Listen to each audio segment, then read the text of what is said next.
Welcome back to the BJJ Fanatics Podcast. I'm your host, Ryan Ford. My guest today is a black belt in Brazilian Jiu-Jitsu. He was the 2022 ADCC 88 kilogram champion. He's also an ADCC East Coast Trials champion. He was a no-gi Pan Am's gold, silver, and bronze medalist. He was also a Sapatero Invitational champion. As a brown belt, he was a no-gi world champion, a Pan Am's champion, and a gi world's silver medalist. He now trains full-time at a New Wave Jiu-Jitsu in Austin, Texas. Ladies and gentlemen, it's my pleasure to be joined today by Giancarlo Bodoni. How are you, Giancarlo? Doing good, man. How's everything? I'm great, man. I appreciate taking the time to be here, man. You're someone I always really enjoy watching compete, so I'm stoked to have you here to hear your story and pick your brain today. So thanks for the time to share your knowledge. Thank you, man. Absolutely. So, Giancarlo, the question I always like to start with, tell us about where you're from originally and how you found yourself involved in jiu-jitsu. So I was born and raised in South Florida. I started jiu-jitsu around age 12, but I did martial arts pretty much my whole life. I started in traditional martial arts like karate and taekwondo, probably since I was like 5 or 6, all the way up until I started jiu-jitsu around 12. And I pretty much did jiu-jitsu the whole time up until now. I did have some breaks, like as a teenager, maybe for like 2 years. I had a little hiatus. But pretty much besides that, I've done jiu-jitsu not full time, but I've done jiu-jitsu since around age 12. Yeah. That's awesome, man. Did you find that anything from your youth in Taekwondo and karate and traditional martial arts carried over to jiu-jitsu? Was there any lessons or skills that you felt were pretty adaptable once you started training it in jiu-jitsu? It's hard to say because when I started karate and taekwondo, I have more memories of doing taekwondo because I was a little bit older, but I was so young that it's hard to actually like remember exactly like, you know, what I learned or like, I don't remember like my katas or anything like that. You know, I remember like, I have like, you know, I have like good kicking mechanics and things like that from doing that. But I don't remember exactly like, you know, specifically things, but I do remember that when it was very different going into from Taekwondo to Jiu-Jitsu. Obviously the martial art itself is completely different. You go from striking to grappling, but just the whole structure and the way that the classes were run and the whole like approach to the gym, like for me, when I did Taekwondo, like I remember Taekwondo a little bit more. It was a very, you know, it was like huge classes. It was like one of those like very, I wouldn't necessarily say traditional Taekwondo gyms, but like traditional for like Taekwondo in the United States. So it wasn't like, you know, it was kind of like one of those like just money making machine gyms that had like hundreds of kids and like, so it wasn't necessarily, and like I was young at the time. So like, I don't really know that much, but it wasn't necessarily like a real like fighting gym. But it was cool to do it. And then when I went to jiu-jitsu, it was like, you know, the school had like literally just opened when I went there. It was like a tiny little gym with like puzzle mats, and my instructor didn't even speak English. There was like 5 kids, and like we were immediately just like sparring each other like right away. It was like very like old school, like Brazilian style. So like it was totally different, and I enjoyed that a lot. Like I don't remember enjoying Taekwondo as much as I did jiu-jitsu immediately upon starting it. Yeah, I can totally relate to that because my first martial art I did as a kid was also Taekwondo. And dude, I loved throwing on the pads and the chest protector and like kicking each other and sparring. Yeah. But dude, the katas is what killed me. Like I can still remember. It's funny you mentioned that you don't remember all the katas. I only remember the very first kata. It's like the down block, punch, then you switch and do the same thing in the other direction. That's the only thing I remember. But I used to just be like, man, I wish we could just spar every day. I wish we could just throw on the helmet and the pads and kick each other. So I can totally relate that. Yeah, it's much more fun being able to actually spar and grapple and wrestle around and kick each other, you know, than just doing it felt kind of like a dance class after a while. Yeah. And I did I did like 2 tournaments in Taekwondo. And it was just like, you know, you had the pads on and it was just like pretty much just touch. Like you weren't allowed to like do full contact. But I mean, I did enjoy it, but I don't remember like enjoying it as much as I did jiu-jitsu, like literally from the first day that I did jiu-jitsu. Yeah. Yeah, that's totally relatable. I can completely understand. Now you said you competed in Taekwondo. When did you start competing in Jiu-Jitsu? Because you said you were 12 when you started training. When was your first tournament in Jiu-Jitsu? It wasn't that long after. I did like a Naga, and I would do like some like local tournaments here and there, but nothing like consistently. Like I think I did a Naga when I was like a yellow belt, which was like, probably after like a little bit, like around a year of training. So did like, like a local like Naga here and there, a local like Grappler's Quest and things like that. Just whatever they had around, but I never competed seriously. So I just kind of did it sporadically whenever I felt like it or whenever there was something coming up. That's really cool. That's awesome. Well, man, Giancarlo, this actually leads us kind of into the topic I wanted to cover with you today. I've always enjoyed watching you compete, and obviously your performance at ADCC, you displayed the very best version of yourself yet. And I know that was a result of years of hard work and discipline. And what I wanted to talk to you about today was the topic of self-mastery. During your matches at ADCC, you exuded tremendous confidence on the mats. But let's stay rewind in the past, if you don't mind. Would you say that you were always a pretty confident person coming up in martial arts? So especially for competitions, not as much, because I didn't really understand for a long time where my confidence was rooted. And so John really helped me understand exactly what it is that breeds confidence and just breeds your kind of like helps you weed out like that's kind of self-doubt.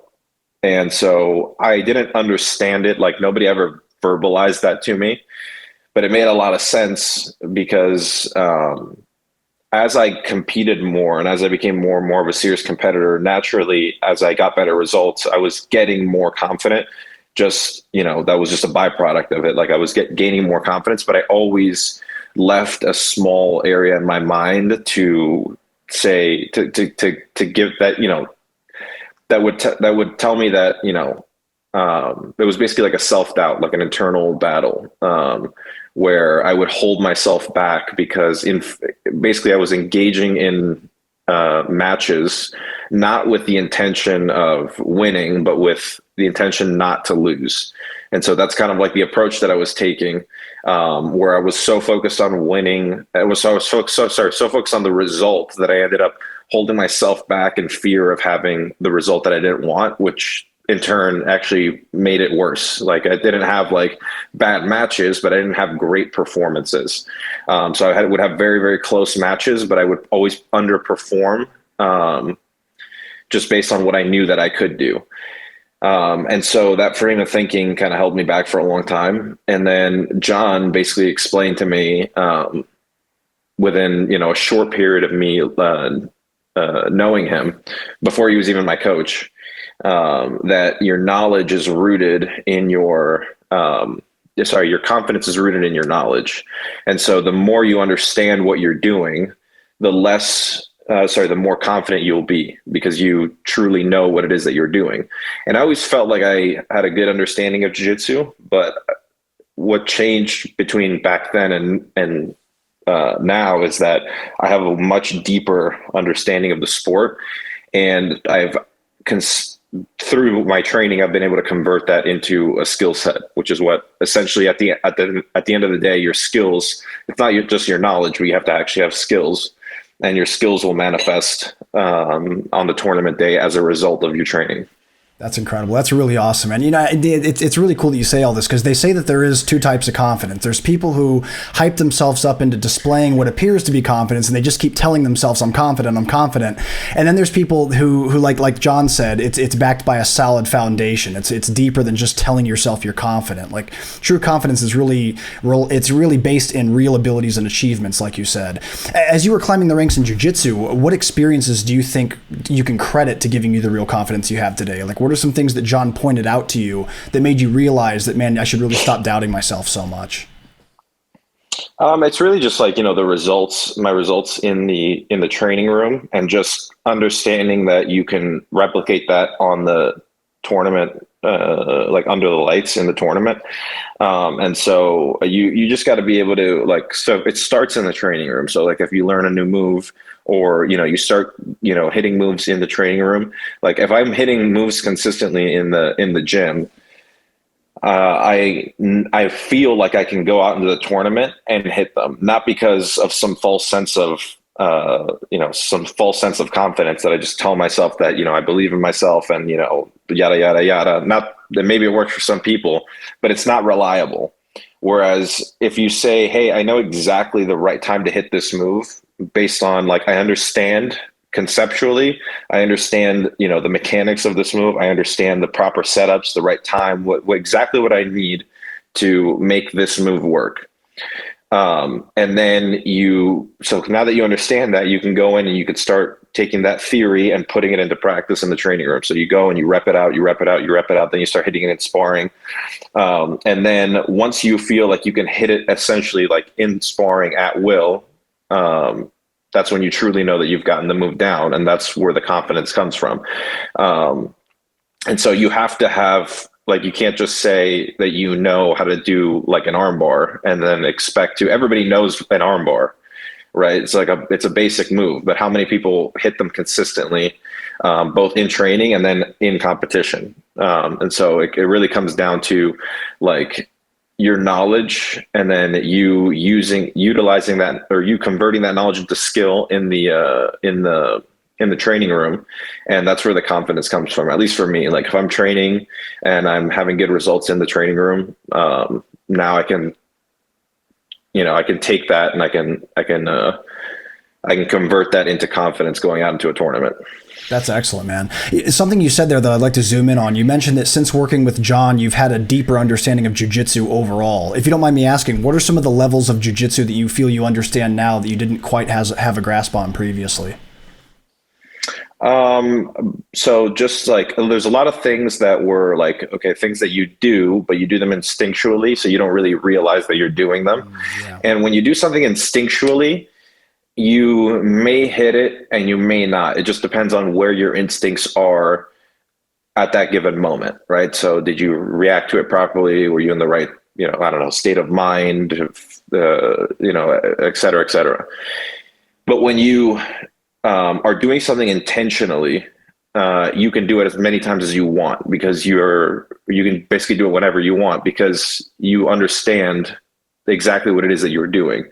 So you see a lot of athletes that do a lot of good things, and this is where teaching becomes very important.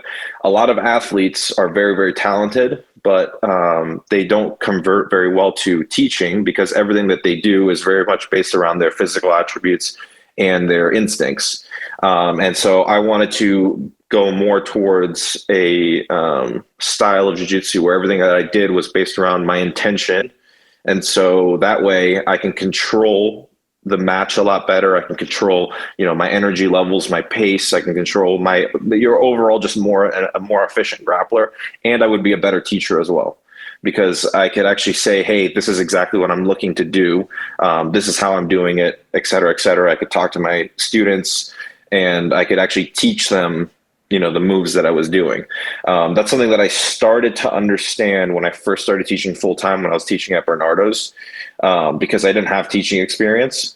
And so everything that I was doing, I was basically just teaching my students my own game. Okay, this is how you pass guard. This is how you knee cut. This is how I would do it. And then as I started teaching more and more, obviously I started off, my teaching was terrible. And then as I started to teach more and more, I started to see more and more details in the things that I was doing. So you go from teaching a knee cut pass, and then all of a sudden you're you're figuring out, okay, but if the guy does this, now I have to change, what I'm doing at this specific moment. And you go into very specific scenarios for one move. So you can kind of really branch out and go into a whole bunch of different details. And so that's just kind of what I found, was that, if I knew what I was doing, I would be able to do it pretty much anytime that I wanted, because I knew exactly, every scenario for that specific move, every different scenario, every different reaction, et cetera, et cetera. And I wouldn't be relying on instincts and physical attributes, my whole thing was like, how can I become the most efficient grappler possible? And so that's how learning that from John made me just overall more efficient. And in addition to that, just like the technical nuances that he has, like pretty much any problem that you can think of that you run into, you ask him and he immediately has an answer for. And he's probably been like something that you've probably been struggling with for like 10 years. He's been doing that for like 20 years. He has the answer. He's like, yeah, I've been doing this for like 25 years. And so it's just like his depth of knowledge is like so far beyond like what I can explain. Like no matter how well I tell it, how much I say it, like it will not do it justice, like how much he actually knows. And so it's kind of like the whole package in terms of just what helped with my evolution and my skill set. That's awesome. Well, man, listen, I have to give credit where credit's due, man. I've seen you teach. You're an incredible teacher. And in fact, I need to give you props on air, man. You showed something in a video that saved my closed guard game. For years, I was getting stuck where people frame real tight with just real stiff and high posture in the closed guard. And you showed that variation where you get the collar grip and then you swim the hand under and grab the lapel just under that and then swing the arm open to kind of like zombie the arm through. Dude, in my notes, I call it the Bodoni Sequence, and it's been helping me so much. Yeah, but you're a great teacher, man. That's obviously something that you've. That's another thing that's rubbed off on you since teaching at Bernardo's and working with John. There's something else you said there though that was interesting. That is that there's a lot of things that we do in jiu-jitsu that are very instinctual, and we don't even really think about doing them or why we're doing them. And it's funny because I've gone to seminars and I've learned from black belts who show something, and as they're explaining it, they're doing something that they don't realize they're not even mentioning. And so sometimes you have to pay close attention because there are things that we subtly do that you don't even really notice until you really deeply analyze your game. What do you think is the best way to analyze like what you're doing? Do you film a lot of your sessions? Do you watch videos? How do you capture those kinds of things so they don't slip under the radar? I don't necessarily film my sessions, but I do watch a lot of my own competition tape.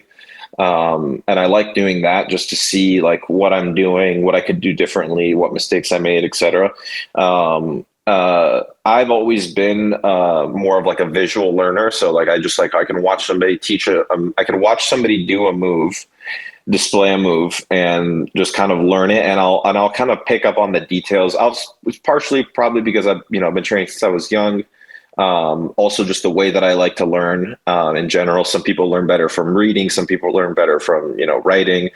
So that's just kind of like the way that I learn. Like I never took notes. I don't take notes. Like I never took notes even in school. I just kind of like, I like listening and I like watching. And that's kind of, I can kind of remember that when I'm in class. But a lot of people take notes and so it just kind of depends on the person. For me, like John was the first English speaking teacher that I ever had for jiu-jitsu. And so all of my instructors prior to that spoke very little, if not any English. And so I had to pick up on details just by watching them do the moves. So the way that they explained it was a lot of times, they would explain kind of verbally while they're teaching the move, they would explain the general principle of the move. Okay, you go around the legs, you do this, you do that. And then watching them do it, you start to see the little, this is how they're angling their hips. This is how, they're positioning their body, et cetera, et cetera. And so I was able to pick up on things like that just because I'm a visual learner. But sorry, what was the other part of your question? No, just basically how do you analyze, how do you analyze the subtleties of your game so that you don't miss out on those things you're not aware that you're doing? Yeah. I think it comes down to I just try to take mental notes, I guess, when I'm sparring. So we do a lot of positional sparring. So that actually helps because you're able to kind of be in one niche position for an extended amount of time, as opposed to when you just do a live round, you're all over the place. And so it's hard for you to say, okay, this is the results that I've been getting in turtle or in mount or whatever the case is.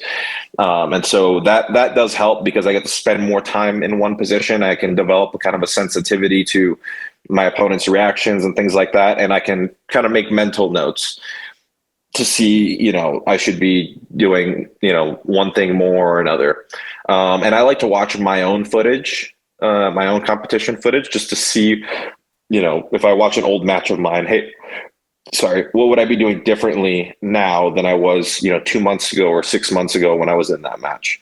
So things like that for me help. I don't watch a ton of my competitors. I will watch, some people if I feel that I'm gonna maybe have a match coming up against somebody who does a specific thing, just to be aware of like maybe what are their setups, like what are they trying to, what they're just got a general idea of what they're trying to do.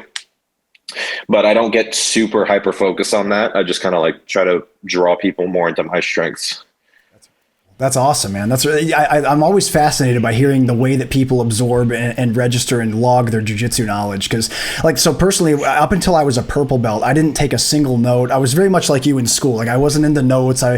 For me, I wasn't even I wasn't paying attention at all in school. But so I just wasn't a note taker. I wasn't a very studious person, and jiu-jitsu kind of taught me to be that way. And once I was like a upper purple belt, almost brown, I started taking notes, and I was just like, man, this is like revolutionary for me. But I know a lot of people like you who you just have a big hard drive. You can just keep it all and you can keep those details fresh. And I always find that very interesting, the way that some people can do that and some can't.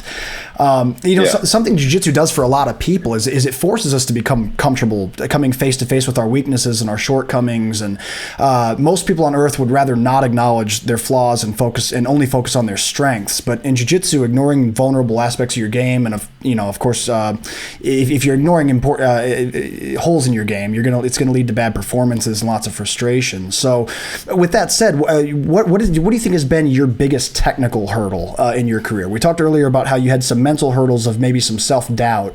When it comes to the technical side of your jiu-jitsu, what was an aspect of jiu-jitsu that you struggled with to perfect over time?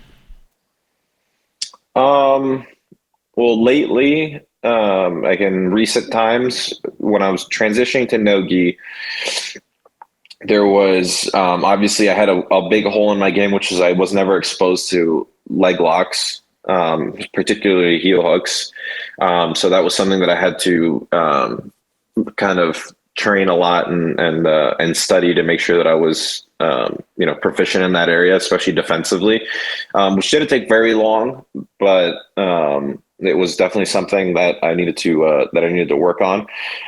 And then I think also, again, transitioning to no-gi was just kind of understanding how, obviously the goals are the same, right? In jiu-jitsu, gi and no-gi, you're trying to pass guard, you're trying to pin people, you're trying to submit them.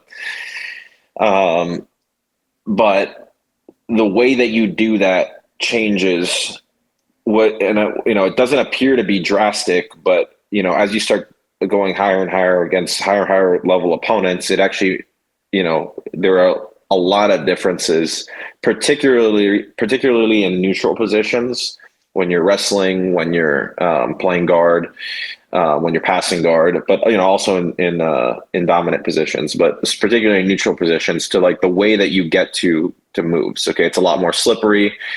No-gi, your grips are totally different. You don't have sleeves, you don't have collars. You have a much harder time pulling people towards you and keeping them close to you. And so that's something that I had to change a lot, was just my whole approach to, okay, this is how I grab somebody. This is how I get to the positions that I want to get to. That changes a whole lot in from gi to no-gi, just because, the grips are completely different. And so it's a lot harder. There's certain things that are harder no-gi than they are in gi, and there are certain things that are easier no-gi than they are in gi, and it just kind of depends, and that's something that you have to adapt to. And so for me, that was one of the things, like kind of just like, my overall approach, whereas I just basically played the same game, gi and no-gi, where I tried to. But what I realize is that I have to completely shift my way of thinking when I'm, training gi versus training no-gi. Like my goals are different. The grips I'm looking for are different. My way of off balancing people are different. The guards that I'm going to favor are different. And so it's just kind of that adaptation was something that I had to really learn. Yeah, no, that makes perfect sense, man. Yeah, I think there's always those bridging techniques and concepts that once you understand, okay, now we're switching to different grips, your game probably looks relatively the same, unless you play a ton of like lower lapel type stuff. But did you find that your jiu-jitsu overall, once you're past those initial grips, once you're past those transitionary concepts, that your game looks pretty much the same as it does gi or no-gi? No, I still think it looks different because, again, there definitely are a lot of similarities, but like the way that I would get to positions are going to be a lot different. Like when I play, in the gi, you're going to see me play a lot more like De La Rivas and collar sleeve and stuff like that. Like I just can't play the same type of game no gi. Like I can't be offensive if I try to play in those positions because I don't have the same, like the strengths of those positions you don't have those in the gi. Sorry, you don't have those no gi. And so while a lot of the positions are similar, like the way that you utilize them are going to be different. And so like I start to kind of see that my whole frame of thinking is different when I'm going gi to no gi. Like you can threaten legs a lot more no gi, whereas you don't really have that as much in the gi. But you have a lot better ability to pull people in, to keep them tangled up into your legs, because you have sleeve grips, you have collar grips, so you can hold them and connect yourself to them for longer periods of time. And so the pace of the match is different. The way that you engage somebody is different. Absolutely. Yeah, no, that's all very true, man.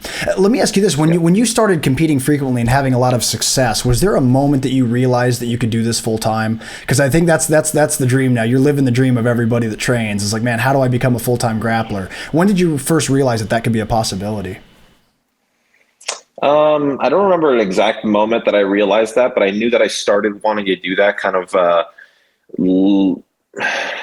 around my purple belt time. That's when I started to train. I always trained a lot and consistently, but I started to train with a more of an intention of like competing, and ultimately like I wanted to be a high level competitor, and I wanted to be, at the time I was training full time in the gi. So at the time my goal would have been black belt world champion in the gi.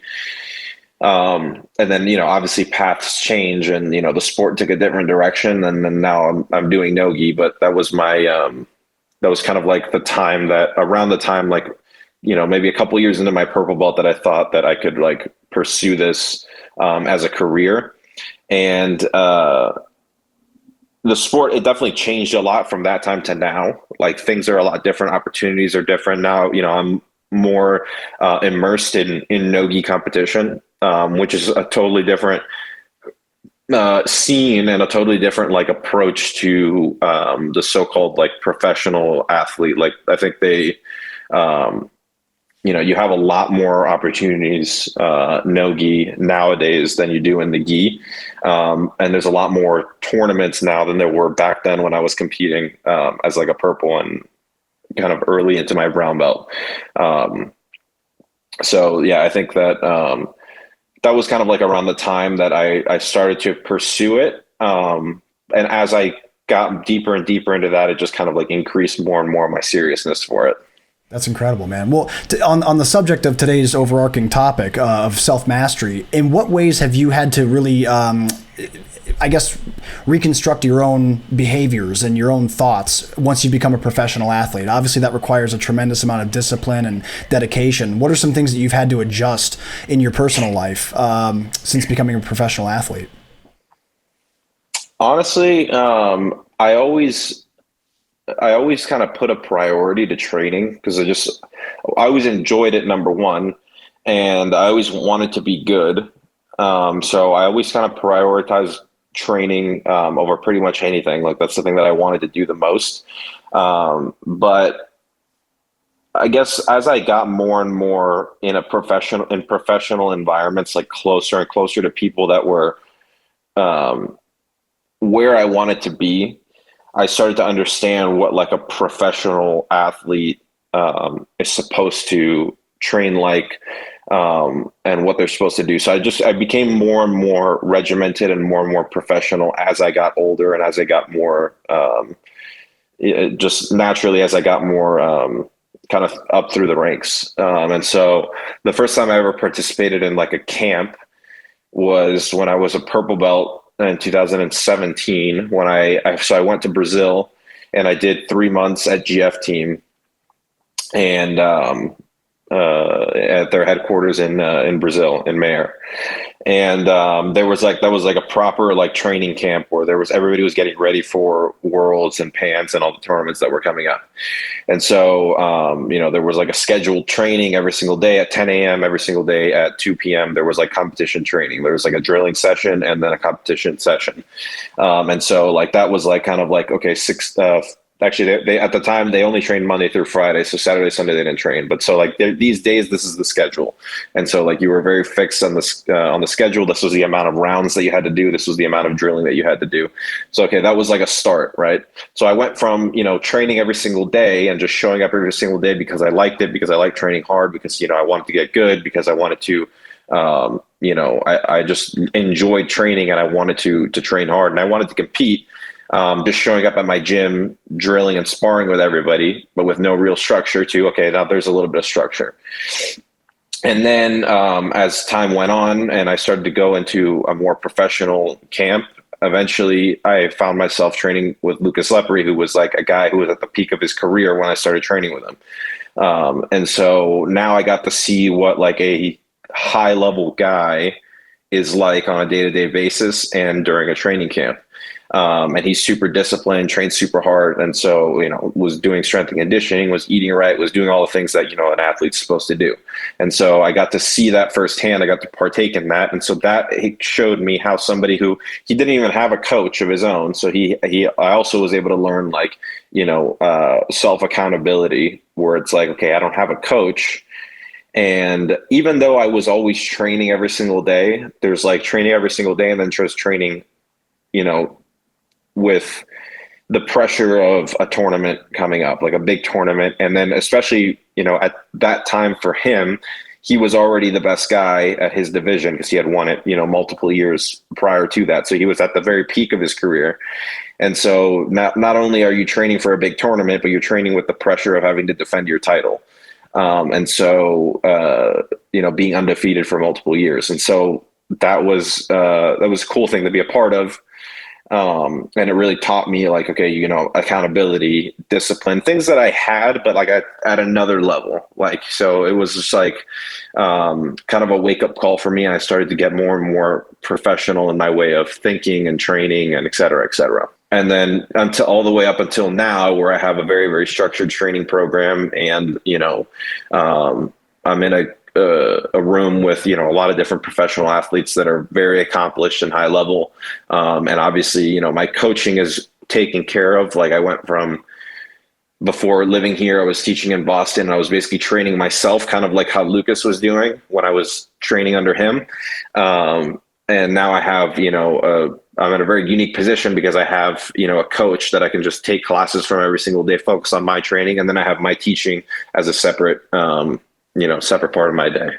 Very cool. That's incredible, man. Yeah. Well, man, what a blessing to be able to be exposed to so many incredible people in the sport, man. I was lucky enough to learn from Lucas for about a year when I trained at Alliance headquarters in Atlanta. And man, that was quite an experience, man. And I can relate to you also talking about his work ethic and watching him train for Worlds. It's just like, man, that's just another level of work ethic. And it's so cool. I remember specifically with Lucas, like whenever we do drills and stuff, if he was going to pass my guard, to say that my guard sucked is not strong enough. It's like, I just didn't have a guard. My guard just didn't exist. If Lucas was passing, there was nothing I could do. It was really, really eye-opening training with him. So that's so cool that you got your black belt from him and spent all that time with him. Yeah. Let me ask you this. Would you say that you're a creature of habit? Like, do most of your days look the same? Are they structured the same way? Would you say that's accurate? Yeah, for the most part, yes. Especially because we have training every single day. So even the weekends look pretty similar. Most days of the week are exactly the same. And then, there's some days I don't teach every single day. So I only teach 5 days a week. So I might have a little extra free time on certain days. But for the most part, every day is pretty much the same. Especially when we're getting closer and closer to tournaments where, you don't have the, you have to be in the room. It's not like you can take a session off or, go do other things. You have to 100% be fully focused on the training camp. So, and I like routine because it just kind of keeps me on track. Like when you're on routine, I think, you have to have some semblance of a routine in order to see results long term. And so like the more that I can stay on track for a longer period of time, the more results I'm going to see long term. You just kind of get this incremental progress. So I like being on routine for that reason. It can get a little like mundane at times, but for the most part, I enjoy it. That's incredible, man. Well, dude, I really appreciate you being so open and allowing us to peek behind the curtain of your life, man. This is really interesting and helpful. Giancarlo, I wanted to switch gears real quick, man. There's actually something I do with every guest when we get to the halfway point of the show. It's a game called the Pummel. The Pummel is a series of random questions. Some of these are related to jiu-jitsu. Some of these have nothing to do with jiu-jitsu. But if you're down to play the Pummel, I'd love to play this game with you. Yeah, sure. All right, man. Question 1. What's the worst job you've ever had in your life?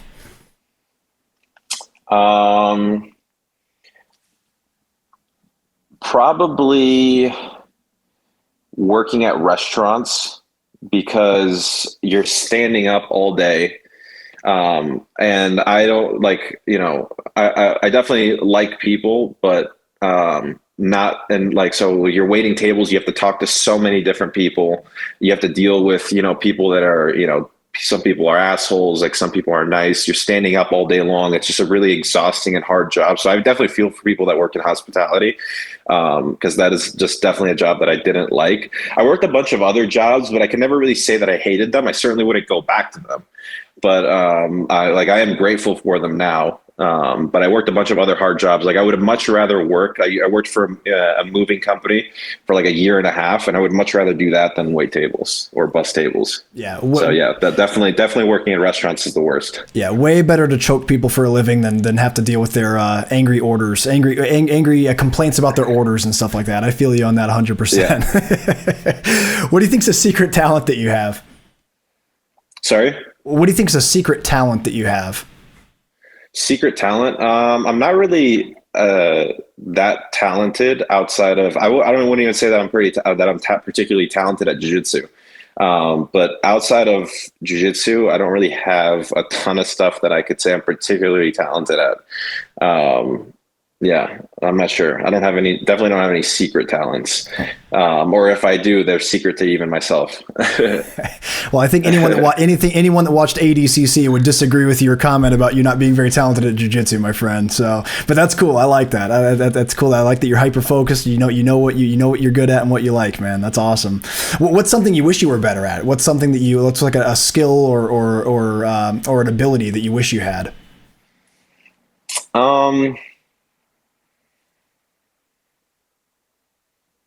Well, there was a time where I was trying to get good at playing guitar.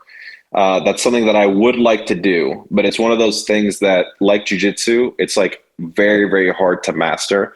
So the amount of time, like I basically quit even trying being good at it, because the amount of time that I have to dedicate to be as good as I want to be at it would be like, I would have to just completely shift gears and put as much focus as I would have in jiu-jitsu at doing that. But something that I would want to be good at, man, I'm not sure. I don't have like a particular thing that I'm looking to pursue. Like I still have so many goals that I want to accomplish in jiu-jitsu that it's hard for me to think of anything else that I would want to necessarily aspire to be as good at or even remotely close to. Just because kind of like the trajectory that I've taken now with this is just like amplified to a point that it's not like just another thing that I'm doing now. It's like the only thing that I do now. Definitely teaching. Like I definitely want to become a much better teacher. Like I feel like I'm good now, but that's definitely a skill that I want to get better at. That's awesome. That's definitely a good goal, man. Yeah. For sure. Yeah. What do you think is the best life advice you've ever received? There's a bunch of different, like I have a few like different one-liners that I've gotten from people that have always stuck with me. But one that I remember that kind of stuck with me for a long time. And, it was this guy that used to train with me, when I was a kid. So when I started doing jiu-jitsu, he told me, when I started jiu-jitsu, this guy would just completely destroy me. Even when I was like 12, 13 years old, this is like a full grown man. He was super strong. He was kind of like the best guy in our gym at the time. And he would just destroy me with no mercy, even when I was a little kid. His name was Jonathan. And I remember when I started getting older, I was like 16 and I got him in a triangle, and I had him in a triangle for what felt like 7 minutes, like for the longest time. Like my legs were going numb because I was holding it for so long. There was like no more blood flow in my legs. And I finally tapped him the first time, and I was like fucking so pumped because I liked this guy a lot. Like we liked each other, but I hated him as a training partner. So I could not wait to submit him. And then as I started getting older, I was like a purple belt and I wanted to start competing. And he told me one thing when this guy was like a lawyer. He had like gone to college. He had like done all the things that people tell you to do. And like, I was like, okay, I want to be a full-time, like I want to do jiu-jitsu full-time. And so he was like, man, it's going to be a really hard life. But he told me, he's like, one thing you have to understand is that nobody really cares about you enough to he told me like nobody gives a fuck whether you succeed or fail. So it's going to come down to how much you want it and how much time you're willing to put in and like the places that you're willing to go to make it work. Because the degree that you want it to work is a very slim chances.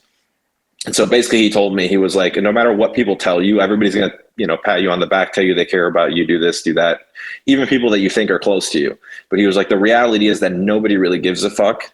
It doesn't matter to them. It doesn't change anything for them, whether you succeed or fail. So it really comes down to you. And I always lived my life with an approach of like self-accountability. So that really stuck with me, and that further kind of reinforced that. And I think that's what I liked about jiu-jitsu a lot, is they result like you're 100% accountable for if you get your guard passed, if you get submitted. And so that was something that really stuck with me for a long time, and just kind of like framed my way of thinking to, okay, I have to be responsible for my own success. That's tremendous advice to receive at 16, and especially if you absorb it and hang on to it, man. That's incredible. That's really cool. I appreciate you sharing that. What do you think is your favorite bad food to eat? I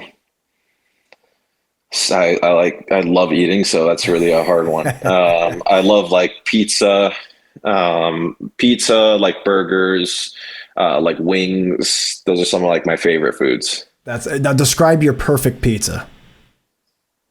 I like thin crust, like crispy, not like floppy. Okay. I don't like when it's overly cheesy, but just like a thin crust. Like I like a New York style, like crispy, like thin crust pizza.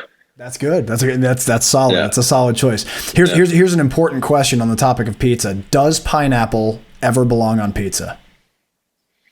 I think it can be good. I've had good pineapple pizza. I'm not like one of those people that's like super, that goes crazy about it. I don't have like a strong stance on it, but I've definitely had good and bad pineapple pizza. Good answer. I think it's more about the actual pizza itself than the topping. Yes. For me. Well said, man. Yeah, sometimes pizza, like sometimes pineapple, it can accent some things pretty well. Like there's one that I used to order. It was a bacon pineapple, and it's basically a Hawaiian with bacon. Yeah, and they did a pretty good job. It was just from a place based in Atlanta that was really good. So I think like you said, it depends on the pizza, it depends on the person for sure. Yeah. What do you think was the scariest moment of your life?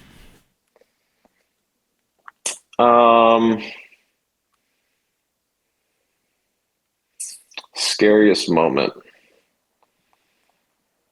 I've had a few things that weren't necessarily scary to me, but just like things with family members being sick, or my mom got into a really bad car accident one time, and she was hospitalized for multiple days, like things like that. Just, it wasn't necessarily scary for me, but like worrisome just in general. So just things like that, family members being, sick or compromised, or, things like that. With myself, obviously, you get moments that are like shitty, but I wasn't necessarily like, scared for anything. Like I always kind of like was, pretty confident that I'd be able to like find my way out of, bad situations for myself. But I definitely get more worried about people that are close to me than I do for myself. Even like, watching my teammates compete is more nerve-wracking a lot of times than like, than competing myself. So it's like the same thing with like regular life and like family and close friends and stuff. That's a great answer, man. I really like that. Let me ask you this. Who's your all-time favorite grappler? For me, the one that I always admired the most was Roger Gracie. My first instructor, Hillian, was Roger's uncle, and they trained together a lot. Kind of like Roger gets him a lot of credit for, a lot of his success and stuff, especially early on. And so that was kind of like the first athlete that I had, reference to. And always stuck. So like you mentioned the close guard, like my first like real game that I tried to develop in jiu-jitsu was close guard, and it was modeled after Roger being, a big close guard guy. So I always had I always loved close guard, and I always loved watching Roger. That was kind of like the first athlete that I really like wanted to be like. And then after that, I had a lot of like, I liked Marcelo Garcia a lot. I liked, Rodolfo Vieira. There was a lot of other athletes that I liked, but the one that I was drawn to at first and the most was Roger for sure. Great answer, man. Awesome answer. You mentioned earlier that you, in your earlier days, you tried playing guitar. What kind of music are you into? What do you like to listen to? I'll listen to everything pretty much. My favorite's definitely going to be rock, like classic rock. Nice. Who do you like? Yeah. List the top 3 bands. Who are your 3 favorite bands? When I was young, my favorite band was Guns N' Roses. So like when I was like in middle school, like that was my favorite band, but I like Zeppelin, AC/DC, like the classics. Good stuff, man. Good stuff. Yeah, I love that. You like Black Sabbath? You into Black Sabbath at all? Yeah. Awesome. I do. Yeah. I'm huge on Black Sabbath right now. I'm trying to. I play guitar about 30 minutes. I try to play about 30 minutes a day, and I'm at the point now where I'm picking up some more Sabbath songs. So some of the patterns are all similar in a lot of the songs. So it's a good one to start with. So it's making me fall in love with Black Sabbath again. So that's good stuff, man. Awesome. What do you think is your most hated food? What's a food that you cannot eat no matter what? It's hard. I can eat pretty much anything. The one thing that I ate one time and I've never ever wanted to eat it again was dim sum. That's something that I didn't enjoy. Is that it's fermented? Like the Chinese? Yeah. No, it's like a Chinese. Like they come to, you go to like a Chinese like dim sum restaurant. And they like bring stuff to the table. And I just remember I ate that one time and they brought like chicken feet and a bunch of like weird things. And I was like, yeah, I'm not into this at all. And like I barely ate anything. And then like my friend that went with me got sick and like vomited. So I was like, yeah, there's no more dim sum for me. And even though I normally like Chinese food. I pretty much eat everything. It's hard to say, like, that's like one thing that I remember I was like repulsed by. For whatever reason. But besides that, I can pretty much eat anything. I don't really like hate any foods. That's awesome. I have a pretty wide palate when it comes to food. Well, with Chinese food, man, there's Chinese food and then there's Chinese food. You know what I mean? Like there's stuff that they serve kind of the general public. And then if you're going to the real spots, you see stuff that's like, whoa, what the hell is that? Some of it's good. I like American Chinese food. Yeah, right. I'm with you. Yeah. I'm with you, man. Yeah. What do you think is your prized possession? What's something material that you own that means a lot to you?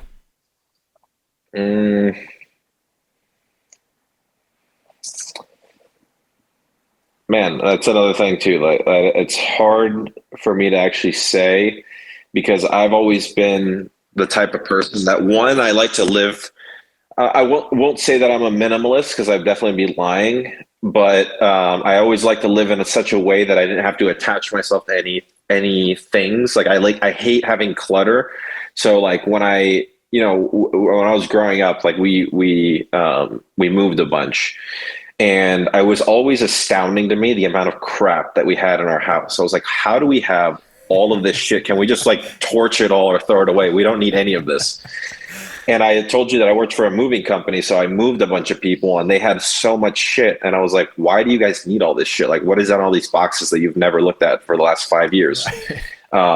So I like try to do the exact, like whenever I, like whenever I moved to like this apartment, like I only had one bedroom in my last place and I had two, like, and what I thought was way too much stuff. So I got rid of as much stuff as possible. Whenever I move out of this place, I know for a fact that before I move to my next place, I'm going to get rid of as much stuff as possible.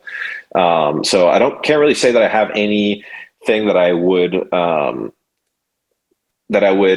say is like a material possession that I am particularly attached to, but there's certain things that I would definitely not give up. Like, obviously like some of my medals, and things like that. But also I'm not crazy about like all my medals are like sitting in a drawer or in like a shoebox somewhere. Like they're not like hung up or like, on display. Like I don't necessarily like looking them at a lot. So I wouldn't get rid of them. But I'm not like crazy, like thinking about them, but I certainly would keep them. So if I had to pick one, it would probably be that, like, tournament medals or, something like that. Something that is like a one-of-a-kind thing that I wouldn't want to get rid of. But everything else to me is like pretty replaceable. That's a great answer, man. Yeah, I think it's so relatable because I think everyone comes to a point in their life at some point where they realize, dude, I just have too much shit in here. Like we had, it's funny. My wife and I had a storage unit for like 2 years and just all our stuff. And we eventually got to the point where it's like, man, this crap that I don't see is costing me like $150 a month. Why am I hanging on to this? And we just went and just gave it all to Goodwill. It's a relief when you get rid of it too. You don't even realize man, you just feel lighter, Yeah. So that's a weight off your shoulders. It is, sure. Dude, it totally is. Giancarlo, final question for the Pummel game, my friend. If a zombie apocalypse breaks out right now, what's the first thing you do? First thing I'd do would be to drive to Tim Kennedy's house and I would live in his nuclear shelter. That's great. I was going to say, you're in Texas, my man. You're in good shape. Yeah. That's awesome. Good answer. And Giancarlo, that was the final question for the Pummel game. Congratulations. You win. You got your double underhooks. Thank you. Of course. So to steer the conversation back to the topic of the day, which is self-mastery, something that's a requirement for anyone that strives for success is discipline. And I think within jiu-jitsu, a lot of people think, a lot of people would agree that the best form of discipline a student can have to become good is consistency in training. Now, we all have those days where, we're sore, we're drained, we just downright don't feel like going to train. But as a professional grappler, how do you deal with those days? Because like you said, you train every day. What helps you get through those days where you just really don't want to go? As I gotten older, and especially training now with John, and I learned this a lot when I was teaching at Bernardo's. I understood the importance of consistency over intensity, or more importantly, volume over intensity. And so what John really teaches us is that it's more important to be there every day than it is to train hard, for 6 weeks and then just not show up for 2 weeks, or whatever the case is. Those gaps, you're not going to see the improvement that you want to see. You're going to basically get in shape, training hard for 6 weeks, but you're not going to become a better grappler. So volume of training over intensity of training is something that for me has become a lot more important over the last couple of years, and especially in the last year and a half. I started learning this. John brought the idea because before I just used to train hard all the time, and we would do like hard camps, and I'd be just tired, and then I would have to like just show up anyways, even though I was tired. And the more and more I've gotten older and mature and, gotten some injuries and things like that. Nowadays, I try to really, nurture and like baby my injuries more just to make sure that they're healed. So I will never necessarily stop going to training for long periods of time. I might take a day if I feel like I've injured myself, a day or two. Maybe I just go watch practice. But if I feel that I'm tired, if I feel like I'm hurt, if I feel like I'm, just drained or whatever the case is, I'll probably just go in and just do like a really light session where at least I'm moving my body, where at least my body's just thinking about jiu-jitsu. And those sessions are really valuable, more so than, because a lot of times you want to end a session and you just want to feel that exhaustion. Like, okay, I've got a hard session and like, this is good. But you retain a lot less in those sessions than you would if you do like a much more technical, slow paced, slow drilling, slow sparring, more of a flow session. So I might get some lighter guys to do rounds with. I might get some, maybe lower skill level guys so I can try to rep moves on them. If I'm feeling like really exhausted, I'll just, I'll drill more, whatever the case is, but I'll just typically just take a lighter session if I feel like I'm too exhausted. And that just helps me stay on routine and, not push my body too far.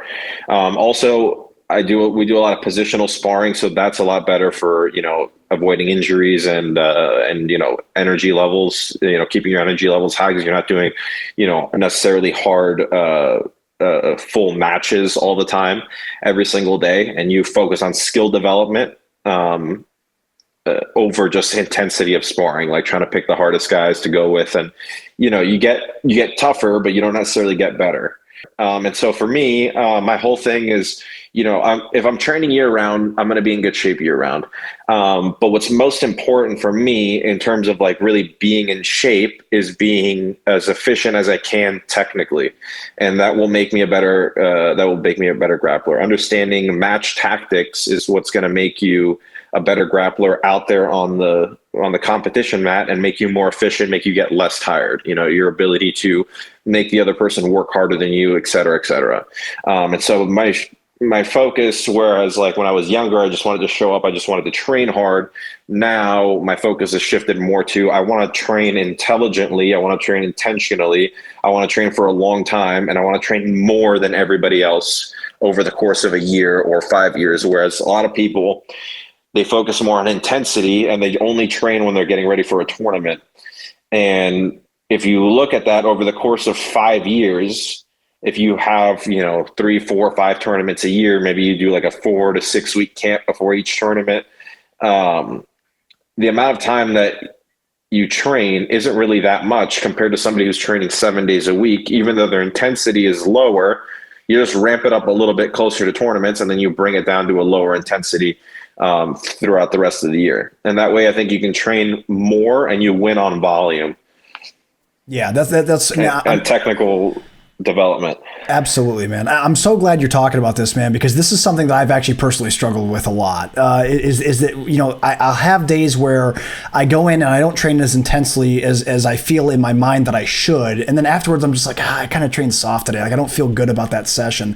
And over time, I've had to learn that, man, sometimes, like you said, it's the intention of your training. You have to train intelligently, and you have to train with particular goals in mind, and no one can go 100% all the time. And this is so important for a lot of people to hear, man, because I know I can't possibly be the only one out there listening that suffers from that. So with that said, what is a light day for you? What do the goals look like on a light day for you? You said you'll grab lesser experienced people, you'll grab lighter people. What do the goals look like typically throughout a training day that's a more lighter session?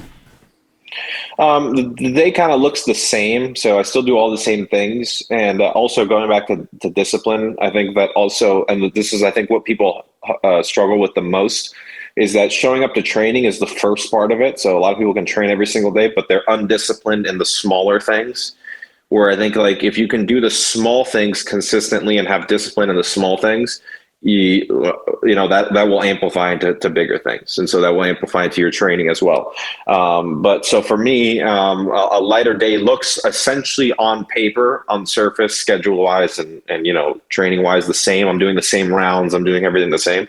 But I'm just not going as intensely. Like, I'm trying to get maybe a guy that's a little bit lighter, so that I know that maybe if he wants to increase the intensity, okay, I can handle him and I'm not going to burn myself out. Whereas if I get a guy who's like, my weight or heavier, if he is increasing the pace, now I'm like, fuck, I got this 240 pound guy on top of me. Like, I'm going to have to use a lot of strength so you're just using more energy. So there's that. And then I just try to, keep the pace low. Maybe I work on more defense. Like, you know, I let people get bad positions on me, which is something that I do on a day-to-day basis anyways. But I'll, you know, more so work on, you know, escapes and things like that. I'll just try to keep the intensity low to where I'm not just like, where I'm not feeling like I'm burning myself out every single session. And it becomes more of a mental training than it does a physical training, which is, you know, a huge part of jiu-jitsu. Your mind has to be in it. You can't just rely 100% on your physical body. You have to be able to make decisions.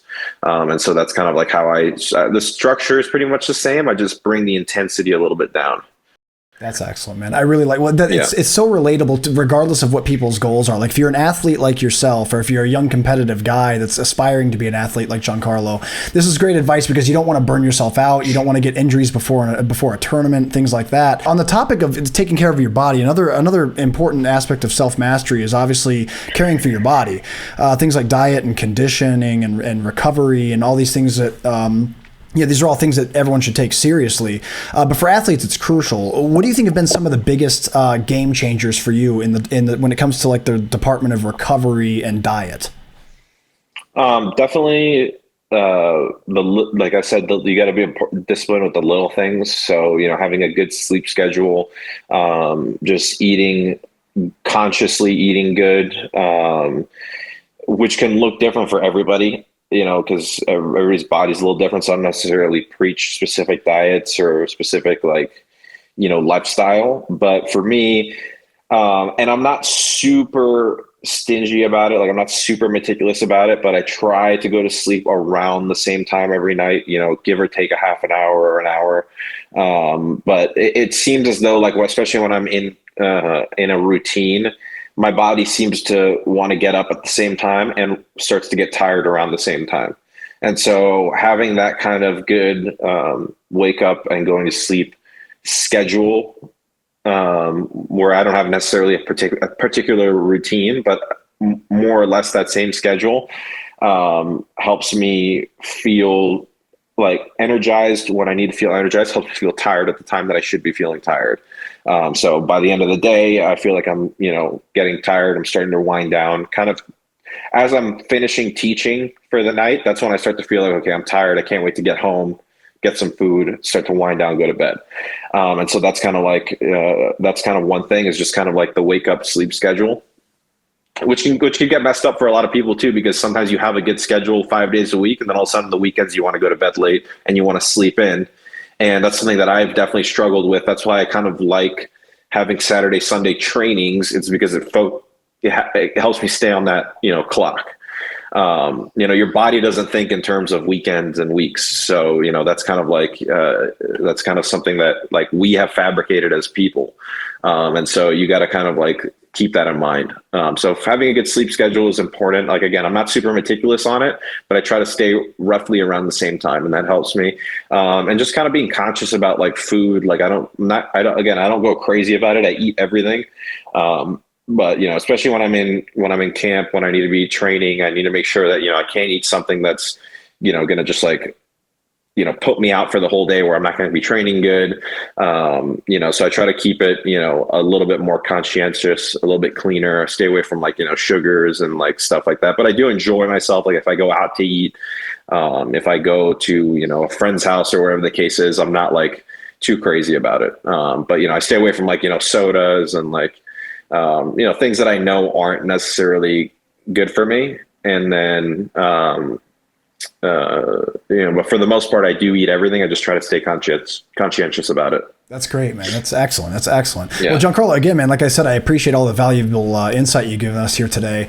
I want to make sure that I know you have to teach a class pretty soon, so I don't want to keep you for too long here, but I do want to make sure that we talk a little bit about some jiu-jitsu technique while you're here with us.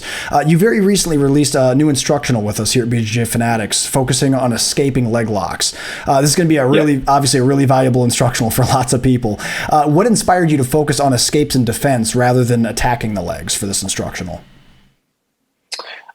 Because that was in terms of like my own progression in that area. The first thing that I learned that I had to learn was defense. And so that's something that I struggled with the most. And a lot of people that followed me knew that And so they wanted to know how I got better at that. And so for me, leg lock defense, okay, you're in leg entanglements. How can I just be comfortable in these positions? And how can I learn how to work my way out of them? It's kind of a similar idea to escaping like pins, for example. First thing you got to learn how to not get submitted, and then how do I get back to a neutral position? So that's kind of like the idea that we had behind this instructional. And then ultimately people want to know counters, because I've recently hit some, counter leg locks and counter attacks. And so that'll be the next progression in that leg lock series. And then ultimately I'll do attacks at some point. But because that was the way that I kind of learned and progressed in that area. And obviously I had this big weakness that I had to fill, which was my leg lock defense. I thought that it was most appropriate to do that one first. That's excellent, man. Awesome. So let me ask you, what do you think are some of the golden rules for avoiding bad leg entanglements? Well, just avoiding the entanglements in general is putting yourself in situations where you control your training partner's ankles and you control the angle. So where you don't allow your opponent to get to the entries, where you don't allow their feet to get inside your legs and dominate the space between your knees and pull you into the different ashigaramis, et cetera. So then that's kind of like the progression we take in the instructional too, as we do like early prevention, kind of like mid-stage prevention, and then late stage, kind of like later stage escapes. So there's like the early prevention is like avoiding the leg entanglement in general. Then there's that mid stage where like they get into your legs. Okay, how can we disentangle the legs before it gets deep, before he's able to actually control my leg fully and start to get to a submission? And then we talk about late stage escapes where, okay, he has a full leg entanglement. He's putting submissions on. How can we escape those? And that's kind of like the progression that we take is kind of like an early, mid, and then late stage. And then just learning how to position your leg in the proper way, depending upon the entanglement that you're in, because there's so many different ways that your opponent can entangle your legs that it can get confusing sometimes. So just understanding kind of general rules of thumb, being able to identify the entanglement and knowing how to, this is where I point my knee, this is where I point my toes, this is how I hide my heel, this is how I slip my heel, this is how I fight the hands. This is how I deal with a 50-50 versus a cross ashigarami, et cetera, et cetera. Outside heel hooks versus inside heel hooks, Achilles locks, knee bars, just being able to identify the positions and knowing, okay, this is how I position myself and this is how I should go about initiating my escape. And so that's kind of the main emphasis of the video. That's incredible. That's awesome. Well, yeah, I haven't had a chance to watch it yet because it just dropped. It's very new, but I'm definitely going to be downloading it. And from what I can see in the chapters, like you said, it's very thorough, man. I love that you address both avoidance of position, how to untangle things before they get out of hand, and then what to do if you're in the frying pan and you're stuck in a heel hook. So if you guys are out there struggling with leg locks, man, this is a great resource. Check it out. It's called Leg Lock Defense, Survive and Escape, available right now at BJJFanatics.com. So you guys go check that out and get that knowledge. Giancarlo, in closing, man, what are some of your major goals for 2023? What are some things you hope to accomplish this year? So I have a title fight coming up for the Who's Number One belt. So that's definitely something that I want. And then I just want to be able to, this year, personally, my focus definitely, competition wise, I want to be able to compete and hit the moves that I'm hitting in the gym against the best guys out there on the competition scene. But I'm more focused on a day-to-day basis, my own skill development. I basically want to reinvent myself every 6 to 12 months to be just a completely new version of myself, just completely new grappler. So my goal would be come ADCC time 2023, so September 2023, a year from the last ADCC, I want to be able to confidently look at myself last year versus this year and say, I'm 10 times better than that guy. I would destroy that guy. And that will in turn, the competition results will be a byproduct of that. So the way that my frame of thinking is, and kind of going back to what we talked about in the beginning of the video, is yes, I have competition goals, but those are results that will be a byproduct of my performance, and my performance is only a byproduct of my training. So I kind of go down that down that ladder. Like it starts in the day-to-day, and then I have to reinvent myself so that I'm not the same grappler every time I step on the mats. That's so awesome, man. Well, folks, unfortunately, we're fresh out of time. Giancarlo, man, I have really, really enjoyed this conversation, man. I appreciate all your time today. You gave some tremendous insight and advice on self-mastery, on perfecting yourself as an athlete and as a practitioner. I loved how you talked about the progression of your development in the sport as both an athlete and as a practitioner. And I love at the very end that you said that for you, it's all about reinventing yourself every year. I think that's a really inspirational thing, and just another a great piece of advice for people to follow. So, man, you're welcome back on the show anytime. I'd love to have you back in the future. Yeah, my pleasure, man. I'd be happy to come back anytime. Excellent. Awesome. For anyone out there that wants to keep up with Giancarlo, it's really easy to do so. He's active on Facebook, so you guys can follow him there. He's also on Instagram. It's just his name is how you find him.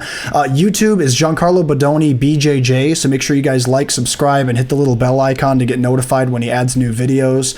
And then again, guys, he's also he trains out of New Wave in Austin. He's available for seminars. If you guys want to contact him about seminars, just reach out to him directly on social media.